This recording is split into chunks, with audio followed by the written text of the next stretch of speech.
Jujur saja, kita pernah ragu pada pendidikan. Alumni masa pandemi yang tak kunjung dapat kerja mungkin sulit diyakinkan bahwa pendidikan adalah untuk kehidupan yang lebih baik. Ketika gelar akademik tak memberi mereka pekerjaan, maka tak mudah untuk meyakinkan bahwa pendidikan adalah katrol peradaban. Mereka yang lulus kuliah lalu sukses bekerja di bidang lain, mungkin percaya bahwa pendidikan formal itu tidak penting. Ketika seorang bisa mencapai kesuksesan materi tanpa merasa menerapkan ilmu yang dipelajari di bangku sekolah, mungkin mudah mengklaim bahwa pendidikan formal itu tak berguna. Yang bergelar tinggi seringkali gamang berhadapan dengan dunia nyata. Nilai dan ijazah mereka tak berkutik ketika dihadapkan pada permasalahan rumit di dunia nyata. Tak heran jika mereka ragu dan bahkan mencibir pendidikan yang runtuh wibawanya di depan masalah nyata.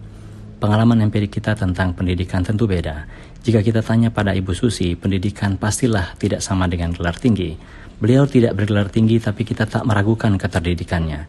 Jika kita lihat seorang profesor yang melakukan plagiasi dalam karyanya, kita juga tahu bahwa gelar tinggi tak menjamin keterdidikan. Jika bertanya pada ibu dan bapak saya yang tidak tuntas mengenyam bangku SD, pendidikan adalah kesempatan sekolah. Anak-anaknya yang bisa hidup wajar karena bersekolah adalah bukti bagi beliau. Pendidikan adalah katrol peradaban yang ditandai dengan gelar formal. Di sekitar kita ada orang bergelar tinggi namun mengintimidasi. Mereka membuat kita insecure. Pendidikan tidak membawa kedamaian tapi membuat sekat pemisah. Jadi, apakah pendidikan itu? Pendidikan adalah usaha terus belajar. Pendidikan adalah kemampuan dan kemauan melihat satu perihal dari berbagai sudut pandang. Setiap orang pasti bias, namun pendidikan yang baik akan membuat kita bias dengan banyak perspektif. Kepada pencari ilmu, bekalilah dirimu dengan pemahaman bahwa dunia jauh lebih luas dari gelar formal. Bahwa jika suatu ketika kamu merasakan pendidikanmu tidak menjadi fondasi bagi kesuksesan duniawi, rasakanlah dia menjadi penyangga bagi watakmu. Kamu sedang berjuang dan merasakan getir dan pahit yang tak berbayar.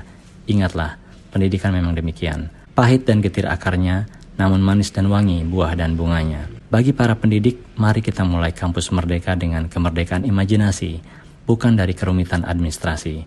Pendidikan tak seharusnya seperti mengunggah foto di Hari Pendidikan Nasional, unggahan dengan template yang seragam, tagar yang sama, dan tanpa usaha memberi ulasan dan makna. Ketika gelar akademik membuat kita tersekat-sekat dan terpasung dalam strata, pendidikan seharusnya memerdekakan. Ketika gelar akademik membuat kita merasa pantas atau tak pantas mengerjakan sesuatu, pendidikan harusnya membuat kita merdeka untuk mengambil peran yang melampaui gelar. Kita mungkin boleh ragu akan gelar formal, namun seharusnya tidak pada pendidikan yang baik. Selamat Hari Pendidikan Nasional 2021.